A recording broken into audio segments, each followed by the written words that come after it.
Hey guys, welcome to my last celebrity haul of all time. The reason why this is my last celebrity haul is not because I won't be buying any more celebrity perfumes, it's because I won't be buying this many at a time. So first of all, after I finish up the hauls that I have of the perfumes, which is still quite a bit, I still have hauls all the way through the winter, but after I finish those up, I'm probably not going to be doing very many hauls. I already have these things, so I can't not haul them. Is that a dead bug in there? Yes, probably. But after that, I'm really going to try to be more mindful of my purchases. I mean, I'm already now currently trying to be extremely mindful of my purchases and what comes into my collection. These are all the ones that were on my wish list for celebrity perfumes. These are all the ones that everyone raves about that I just wanted to have. These are probably some of the most hyped up celebrity perfumes that there is on YouTube. So I should just start with the number one, right? Let's just start there. So I finally got Cloud, just the regular Cloud. I have the intense version, but I originally smelled this in the winter time and I just thought it wasn't for me. I always go smell it though because everyone speaks so highly of it, so I've always been trying to understand the hype, and honestly for months I just didn't get it. It smelled a little bit like sharp to me, but the last couple of times that I smelled it at the store and tested it out, it actually smelled pretty good. So I think it was the change of weather that made it smell better. So then I figured, what the heck, let's try it.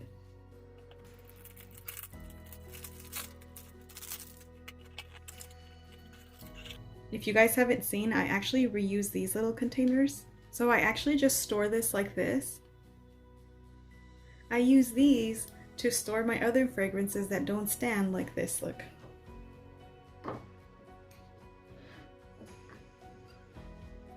See, life hack.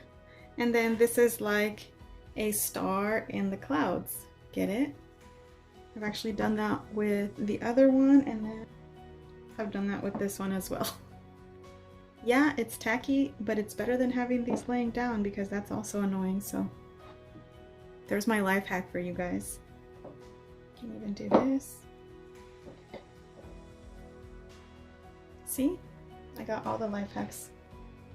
Okay, seriously. Need to focus. And I only wanted to get the little one, so I'm glad that I did. This is pretty cute. Just like this, it's actually cute. So to me, this didn't even used to smell like Baccarat Rouge to me. It smelled like a little bit too sharp and not... It just didn't smell like it. And then now it does. Now I do smell it. I smell what everyone is smelling, finally. Now it smells so good. Like literally so sweet and delicious. I am finally on the Cloud bandwagon. Anyways, I didn't want to spend too much time on the fragrances now that I've been here forever. Everybody knows about Cloud. Everybody knows. It is good. The hype is real. Okay, so this is another one that I've seen countless people talk about how great it is. This is Love by Sofia Vergara. This is supposed to be a little bit similar to Black Opium and other fragrances like that. It's supposed to have a coffee note and it's supposed to be very good. I also just got the little 1 ounce because I don't need more than that.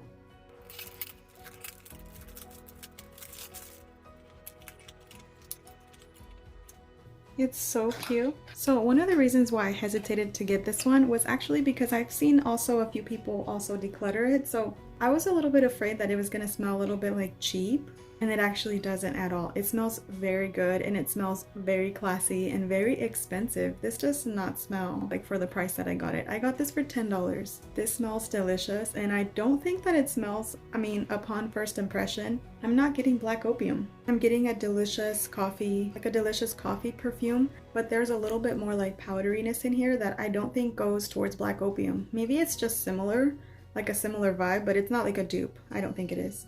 It's almost like the regular Sofia Vergara. That one almost smells a little bit like La Vie Belle and almost like Coco Mademoiselle, but it's not trying to be either of them. It's kind of a thing of its own, and that's how I feel about this one. Like, it's its own thing.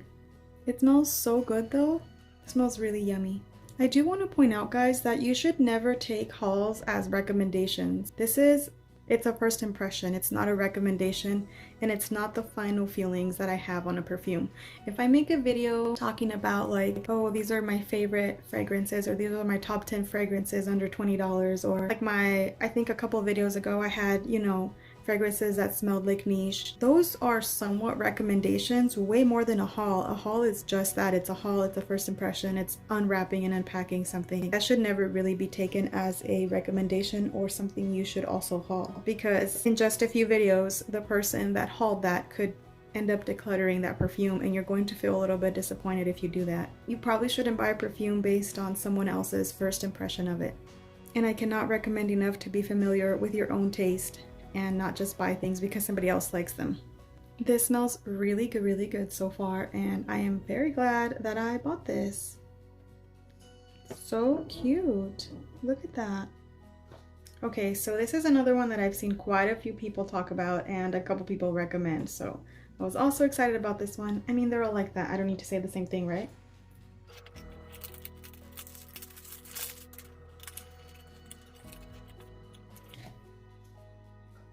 I mean, they forgot to comb her hair on here. She looks a little, just a little messy. Okay, this bottle is super cute. Look this. Check this out. This is adorable. Look at all the little rhinestones. The little P for Paris. This is a very Paris Hilton bottle because she's girly like this. But I heard this is supposed to be a delicious cherry scent, I believe.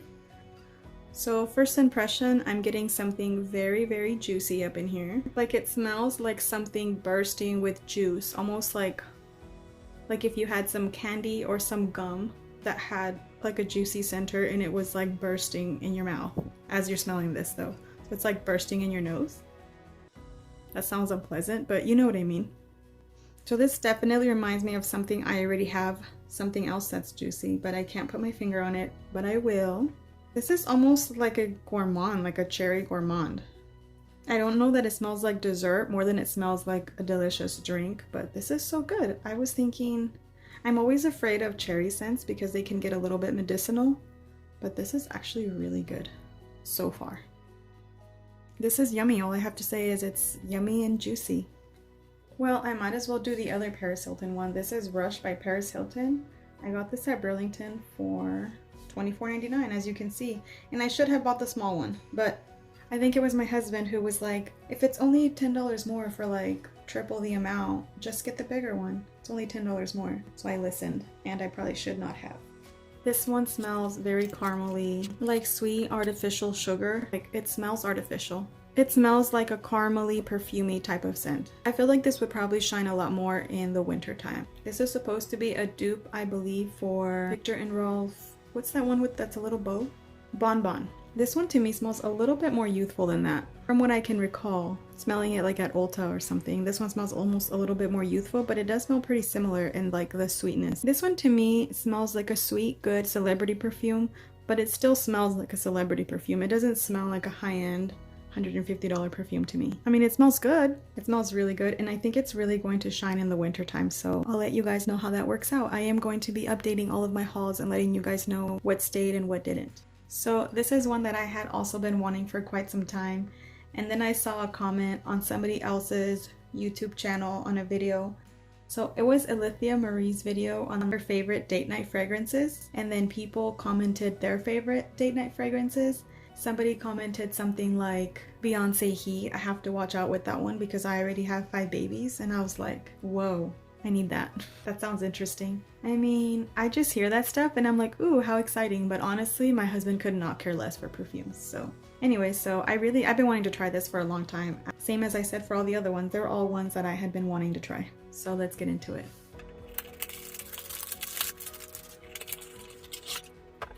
Ooh, so far I'm getting something extremely feminine, like just some feminine energy type of vibe in here. This doesn't smell little girl. This doesn't smell as youthful as I thought. There's something mature in there, but I mean mature in the best way. I mean mature like grown, you know, like a grown woman. This smells like something that I've smelled before, once again, because everything smells like something. There's nothing new nowadays, for the most part. I actually can't believe I don't own this already. This smells so good. This smells so feminine and beautiful. This is literally beautiful. As I'm smelling this, I'm just kind of like thinking like, where have you been all my life? Literally, where have you been? Because I would have been wearing this thing for years if I had known how good this was. I've been thinking about making a video about feminine energy perfumes, just perfumes that feel feminine and like a woman. So this one's gonna be in there and I'll make that video soon. This smells like somebody who isn't trying too hard either. They just smell delicious. This is yummy, so good, amazing. Okay, I need to move on, but this smells very beautiful and it does smell a little bit like retro, like a little bit like something from the 2000s. But that's when perfumes mostly, at least to me, smelled very feminine and womanly. They didn't smell as like, everybody back in the day wasn't smelling like cookies, you know? I feel like floral perfumes were a little bit more popular. It was like floral and aromatic perfumes that were more popular. It wasn't like the super sweet, syrupy, cookie, cupcake perfumes that we have a lot of now. Maybe that was just my perspective, but that's how it seemed like to me, and this smells like that. Last but not least is Rebel by Rihanna. Rebel? I don't know how you say that, but everybody says this smells like a beautiful niche perfume, so I really have been wanting this. This is one of the top ones that I have been wanting to have. Back in the day when Rihanna had her hair red, what was this, like 10 years ago? I also had my hair red because Rihanna had her hair red. So I literally dyed my hair that color. I might even insert a picture because I thought she was like so beautiful. I don't know, she just looks so beautiful, so I just wanted to be beautiful like her, I guess. Well, that's a big ass bottle. Okay, so first off, this does smell like a niche perfume because it doesn't smell very mainstream. Right off the bat, I'm picking up something a little bit medicinal, just from the top notes, and almost licoricey. I don't know if this note is just in my head because I recently saw Viktor and Rolf. I recently saw a couple reviews for Viktor and Rolf's new perfume. Forgot what it's called, but it's like the purple one that's in one of those fortune-telling globes, and it has a lid of an amethyst. But I swear that I'm picking up what smells like fennel to me. And there's fennel in that perfume, so I think it's odd that I'm getting fennel here. There's something a little bit smoky and like incensey in here. I feel like this is really going to bloom in the winter time as well, but so far it's so interesting and I really like it actually. It smells very incensey, but I do like incense, so I don't see this being a very likable scent by a lot of people though. This isn't a mass appealing mainstream fragrance in my opinion, so it is not a safe blind buy whatsoever. There's something a little bit herbal in here, like I really think it's almost like fennel or licorice, and it literally smells like a little bit of smoke too. Almost like the smoke of a candle. This smells like a candle that's lit, including the smokiness of the burning wick. It almost gives me the vibe of, you know, one of those candles that's like unique, like the warm tobacco pipe type of candles. It kind of gives me that vibe, but like mixed with like maybe some vanilla or something sweet in there. The burning of the wick as well. Like it's the candle that smells really good along with the flame. This is really good and very interesting. I like it, but I really won't know how much I like it until the winter time, so I will get back to you guys on this one, but I do like it so far. So far, I like all of them. The only one that I feel like I didn't need to buy was probably Gold Rush. It's nice, but it didn't wow me, so at this point, I don't want to really like have fragrances that I don't think are amazing. So that's the only one that I probably wouldn't buy if I had to do it again. But all the rest of them, I'm so happy that I got them. And the top one was probably Beyonce Heat, and then Ariana Grande's Cloud, and then Sophia, and the cherry one. I guess I really like them all, and then this one, and then Gold Rush would be my last place. That's all I have to say for now. Thank you guys so much for watching. Don't forget to subscribe and comment down below. I'll see you guys next time. Take care, guys. Bye.